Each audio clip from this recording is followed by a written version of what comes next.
Vamos a abrir la Biblia en el Evangelio de San Marcos, capítulo 9. Les hemos contado que estamos haciendo un ejercicio, tenemos una escuelita de predicadores, un grupo de hermanos interesados en saber cómo se puede uno acercar al texto bíblico para predicar. Entonces nos propusimos los días jueves predicar el Evangelio de Marcos. La hermana Lina la semana pasada compartió los primeros versículos, habló de la transfiguración del Señor. Perdón, yo fui el que hablé de la transfiguración. Habló la hermana sobre el endemoniado. El papá no tiene la suficiente fe y le pide al Señor que lo ayude. Bien, hoy entonces vamos a continuar versículo 30 y vamos a leer el resto del capítulo.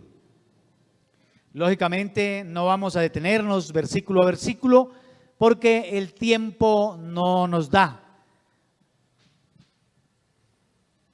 Pero sí quiero que abramos el corazón y le permitamos al Señor hablarnos a cada uno. El Evangelio de Marcos nos presenta a Jesús como el que tiene toda autoridad, como el Hijo del Hombre, que sana enfermos, que tiene poder sobre la muerte, que tiene poder para salvar también. La segunda parte, es decir, los últimos capítulos de Marcos, la intención es dar una enseñanza más personalizada a los discípulos, a los que él estaba preparando para que continuaran con la misión. Vamos a leer este texto y ahí miramos. Versículo 30 en adelante dice: habiendo salido de allí, caminaron por Galilea y no quería que nadie lo supiese. ¿Por qué? Porque enseñaba a sus discípulos y les decía: el Hijo del Hombre será entregado en manos de hombres y le matarán, pero después de muerto resucitará al tercer día. Pero ellos no entendían esta palabra y tenían miedo de preguntarle.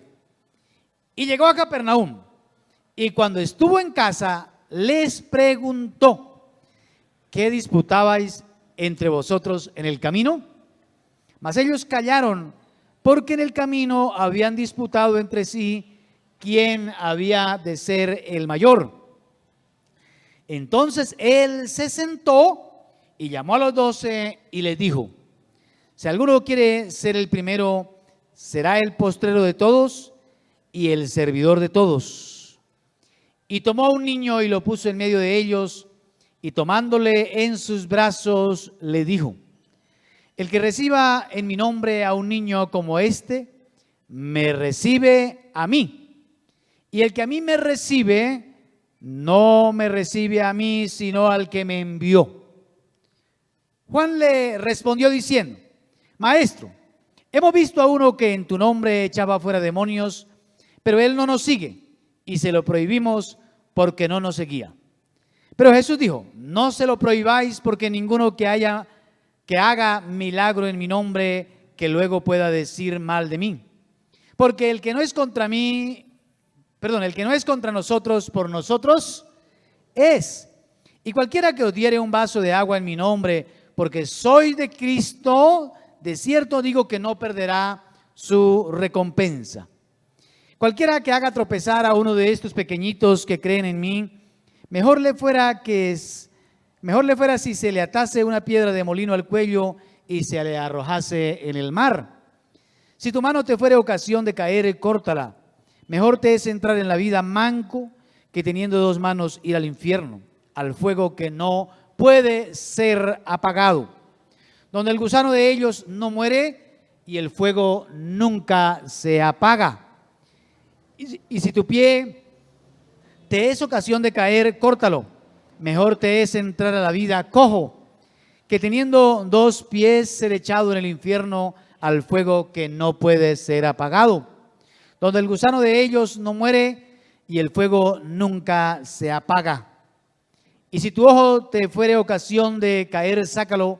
Mejor te es entrar en el reino de Dios con un ojo, que teniendo dos ojos ser echado al infierno, donde el gusano de ellos no muere y el fuego nunca se apaga. Porque todos serán salados con fuego y todo sacrificio será salado con sal. Buena es la sal, mas si la sal se hace insípida, ¿con qué la sazonaréis? Tened sal en vosotros mismos y tened paz los unos con los otros. Lógicamente, los discípulos no sabían que estaban recibiendo de parte del Señor unas instrucciones finales. Nosotros sí ya lo sabemos, que realmente el Señor estaba dando un discipulado personal. Si ustedes notaron en la lectura, por ejemplo, en el versículo 31, yo hice un poquito de fuerza cuando leí el texto ahí, porque el Señor no quería que la gente supiera que Él estaba por ahí, por Galilea. Galilea era el territorio, como el departamento donde Él se había criado. Allí estaba Capernaum, estaba Nazaret también. De Capernaum era Juan, Andrés, Pedro y Jacobo. Pedro y Andrés eran hermanos, Jacobo y Juan eran hermanos, y ellos eran de Capernaum. Él estaba por ahí.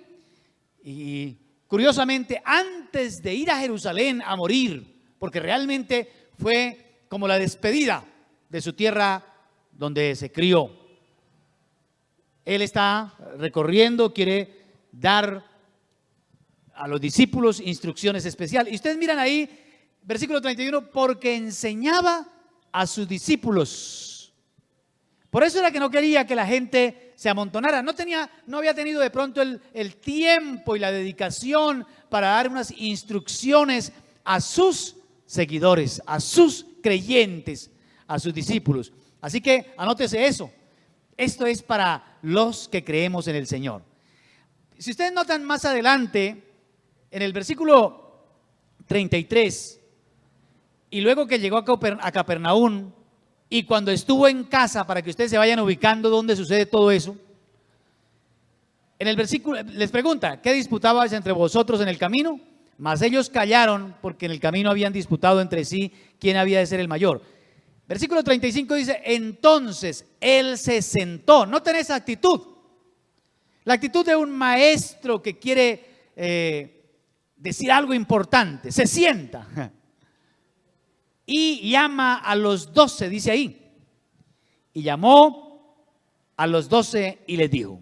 Así que por favor, quiero hoy compartir algo supremamente importante, como toda la Biblia, como todas las enseñanzas del Señor, pero me parece que estos son demasiado importantes. Yo los he llamado principios eternos o principios para la eternidad, como usted lo quiera llamar. Principios eternos, algo que quiero que usted lo guarde en su corazón. En primera medida, en el versículo 30 al 32, vamos a ubicarnos ahí, porque dice, habiendo salido de allí, y fue después de que bajó del monte de la transfiguración y después de que reprende al demonio y sana a aquel muchacho, habiendo salido de allí, caminaron por Galilea y no querían que nadie lo supiese, porque enseñaba a sus discípulos. ¿Y qué era lo que les enseñaba? Ahí dice, y les decía, el Hijo del Hombre será entregado en manos de hombres y le matarán, pero después de muerto resucitará al tercer día. Pero ellos no entendían estas palabras y tenían miedo de preguntarle. Saben que el miedo impide que en muchos momentos uno haga preguntas y se quede ahí. Gracias al Señor que Él conoce el pensamiento y quiere dejar una verdad aquí. Yo he dicho que esto es un anuncio reiterado, un anuncio que en varias ocasiones lo dijo. Y si ustedes recuerdan, varias veces anteriormente ya habíamos dicho que Él había anunciado su muerte y había hablado acerca de su resurrección. Yo quisiera, amados hermanos, decirles que primer primer principio eterno que el Señor quiere que nosotros guardemos es que es necesario comprender la muerte y la resurrección del Señor. Si no entendemos este principio básico, fundamental, posiblemente todavía estaremos creyendo que la salvación la tenemos que conseguir nosotros y que tenemos que hacer cosas para salvarnos, porque posiblemente como los discípulos que no habían entendido y el Señor tiene que reiterarlo otra vez hablar de su muerte y otra vez hablar de su resurrección.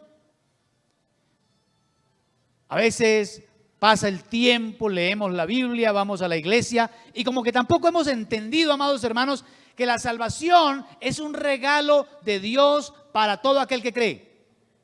Lo único que nosotros tenemos es que creer. No tenemos que hacer nada para salvarnos. Lo único es poner la fe en el sacrificio del Señor.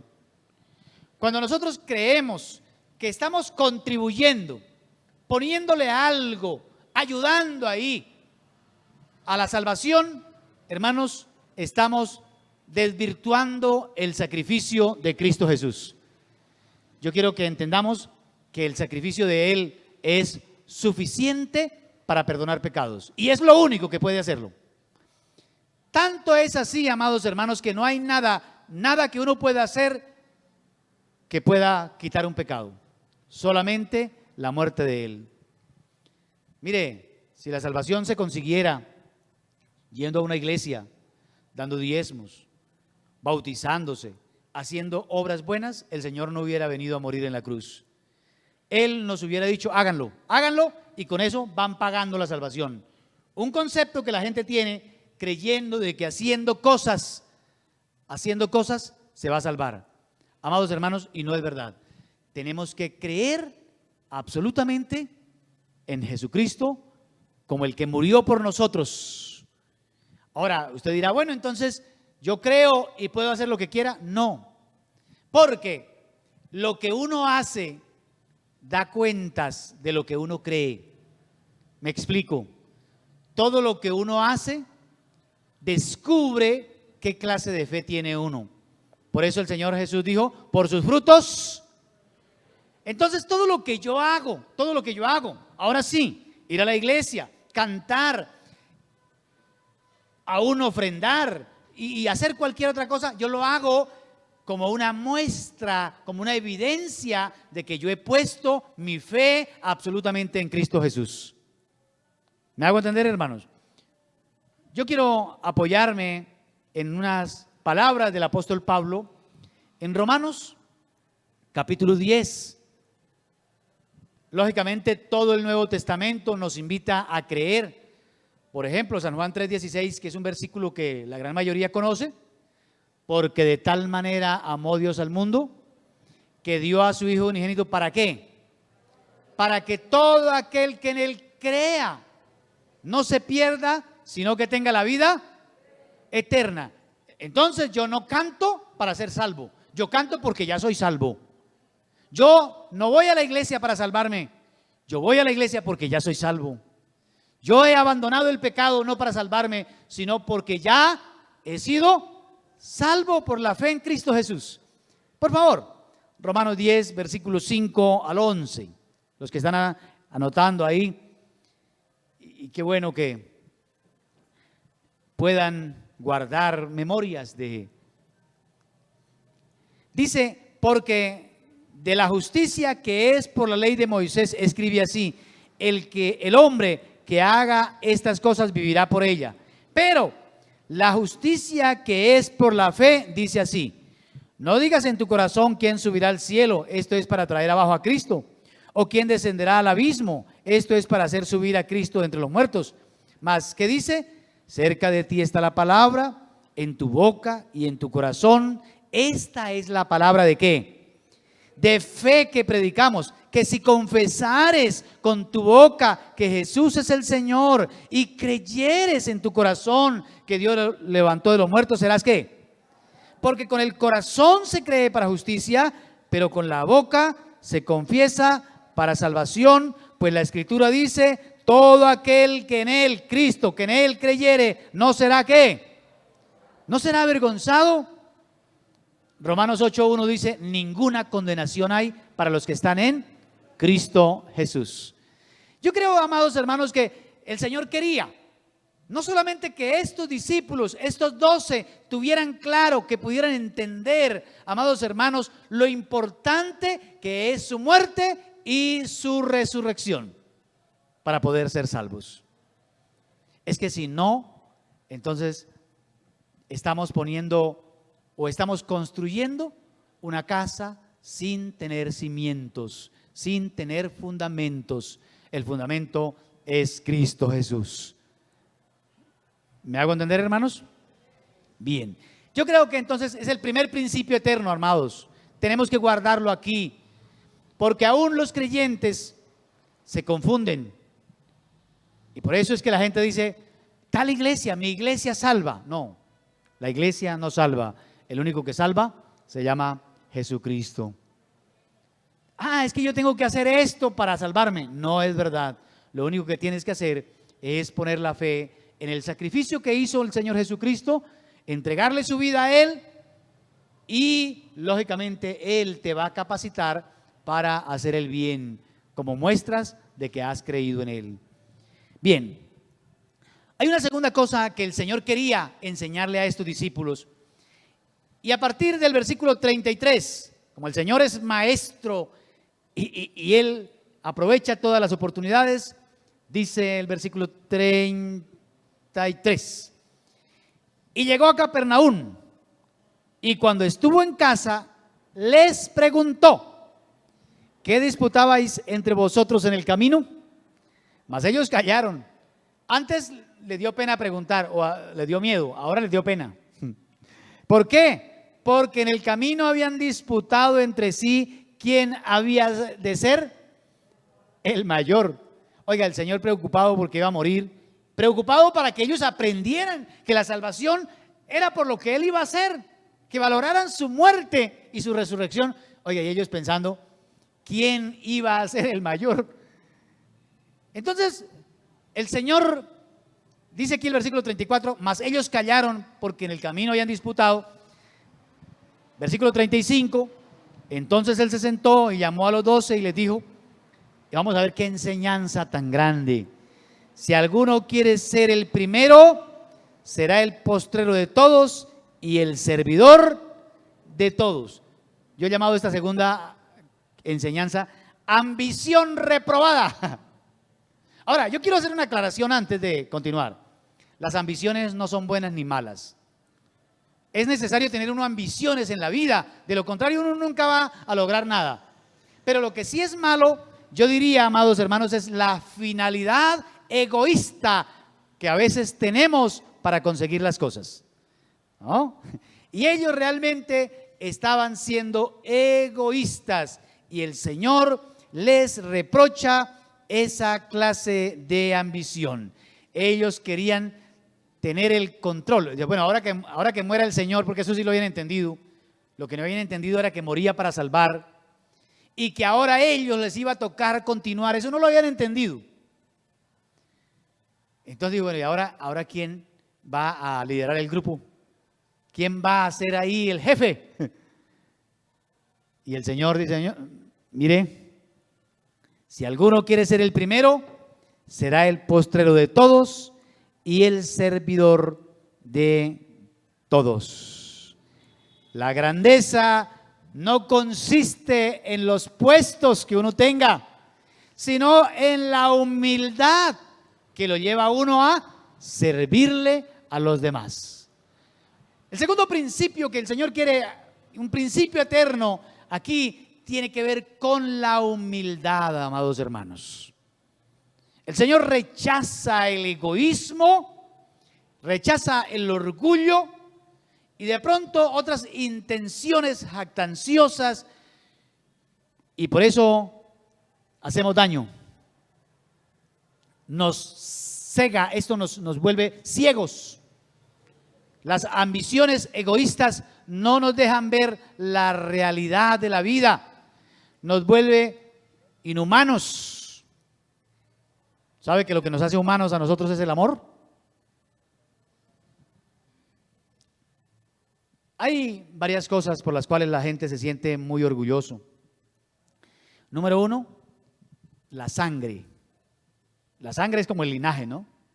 Para los judíos, ser judío, eso era un orgullo. Los demás no era nada. Gentiles, pecadores. El linaje a veces da orgullo porque yo vengo de tal familia, ¿no? Y soy de... Bueno, y la gente a veces se siente orgullosa por eso.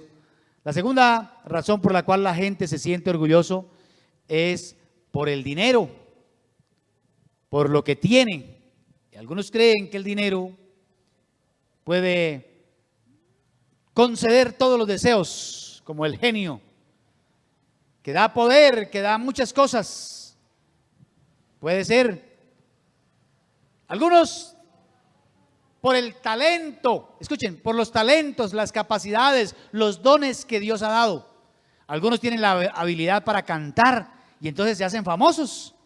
Otros tienen la habilidad para algún deporte, el fútbol, tenis de mesa, el ciclismo, cualquier otra cosa, y triunfan en la vida. Y entonces algunos se llenan de orgullo y egoísmo. Escuchen, y eso no es grandeza.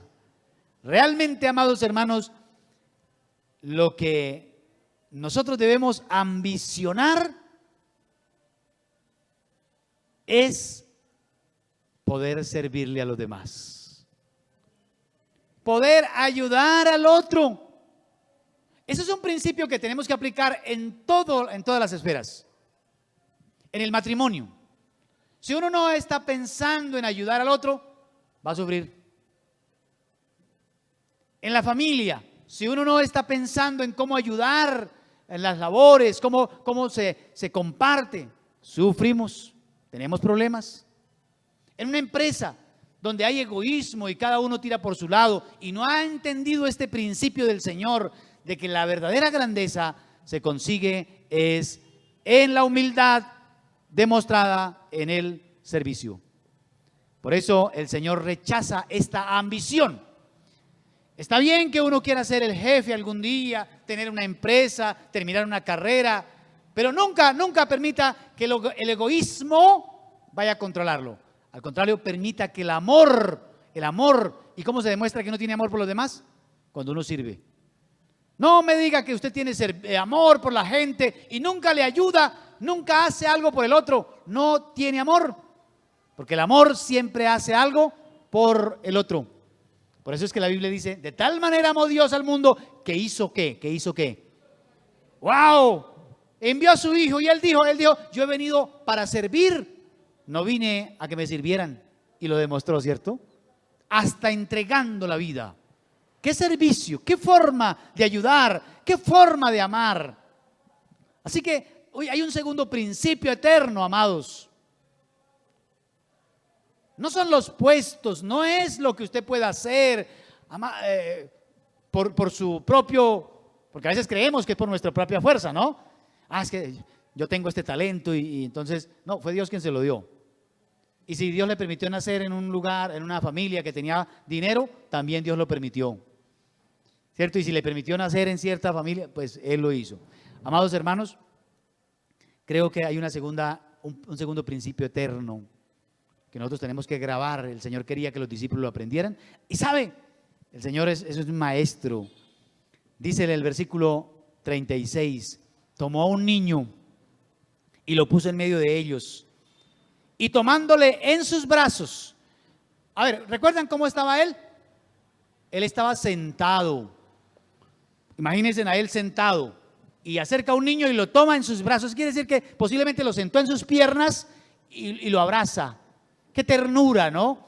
Los niños no eran considerados ciudadanos y no tenían, así como a las mujeres, tampoco los contaban siquiera. Ustedes leen en la Biblia que dice que habían 5,000 hombres sin contar ¿qué? Ni mujeres ni niños, no los contaban.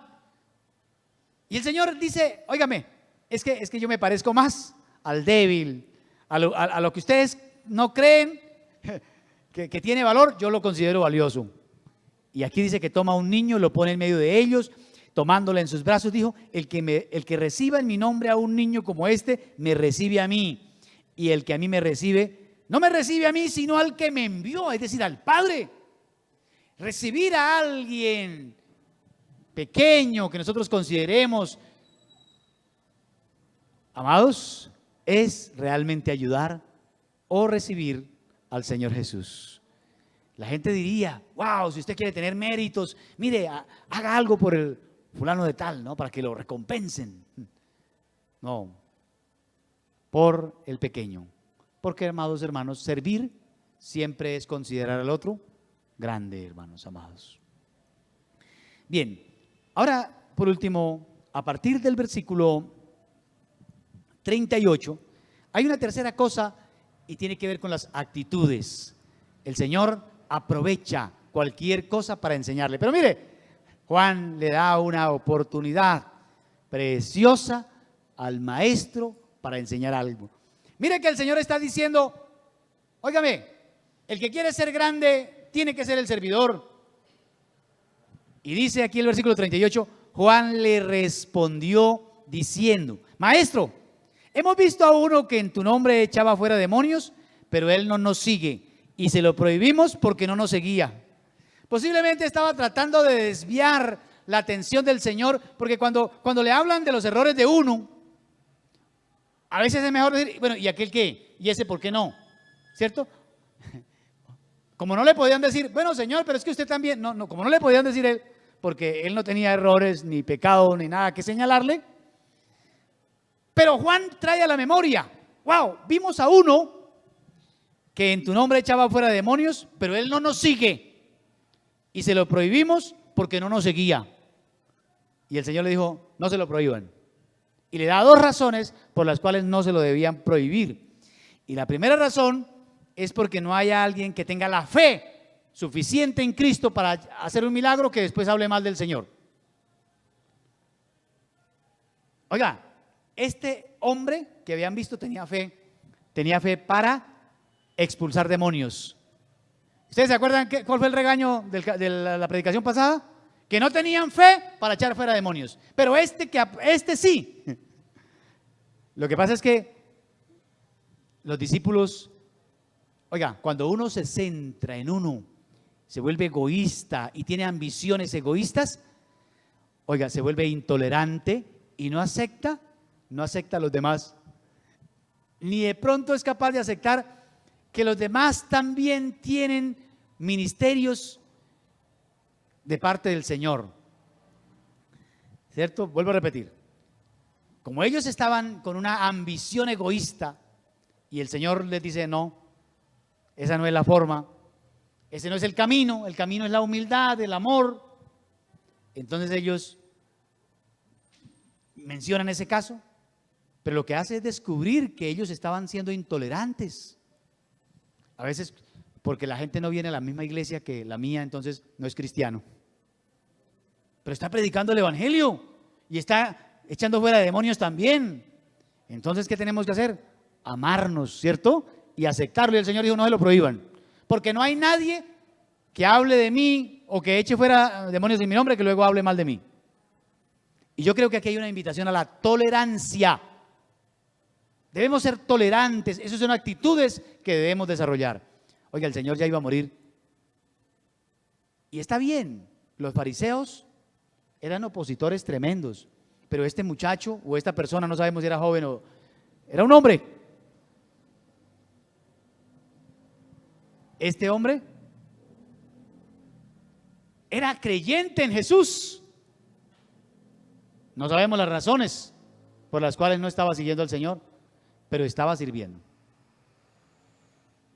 Yo creo que, amados hermanos, aquí hay una enseñanza para nosotros y es la tolerancia. No todos van a venir a la misma iglesia, pero hermanos, si están sirviendo y trabajando para el Señor, yo tengo que decir como Pablo. Pablo era un hombre que dijo, bueno, hay unos que predican a Cristo para añadirme aflicción, otros por ganancia. Bueno, pero de todas maneras, Cristo es predicado, que se predique, ¿cierto? Nosotros tenemos que concentrarnos es en nosotros, en nuestras actitudes, y no tanto en la de los demás. Y hay algo más que me llama la atención acerca de las actitudes, y es que el Señor ahora los invita a que se examinen. A partir del versículo 42, el Señor les dice: cualquiera que haga tropezar a uno de estos pequeñitos que creen en mí, y está refiriéndose a este hombre que echaba fuera demonios, creía en él, mejor le fuera si se le atase una piedra de molino al cuello y se le arrojase en el mar. Bueno, posiblemente estaba hablando del niño que tenía en sus piernas, en sus brazos, y también estaba hablando de esta persona. Bueno, en esto hay muchas interpretaciones, posiblemente creyentes nuevos o niños literalmente, pero el Señor le está diciendo: ojo, cualquiera que haga tropezar a uno de estos pequeños, mejor le fuera que se atara una piedra de molino. Y aquí creo que hay una cosa muy importante, y es tener cuidado cómo tratamos a los demás.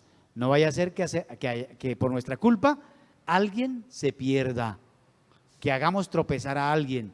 Nosotros fuimos llamados, fue a animar, a motivar a la gente a que siga al Señor, no a desanimarlos.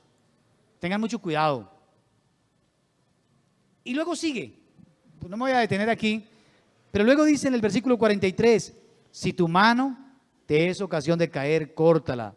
Mejor te es entrar en la vida manco que teniendo dos manos ir al infierno, al fuego que no puede ser apagado, donde el gusano de ellos no muere y el fuego nunca se apaga. Y si tu pie, y luego más adelante dice, en el versículo 47, tu ojo te es ocasión de caer, y está hablando del tuyo.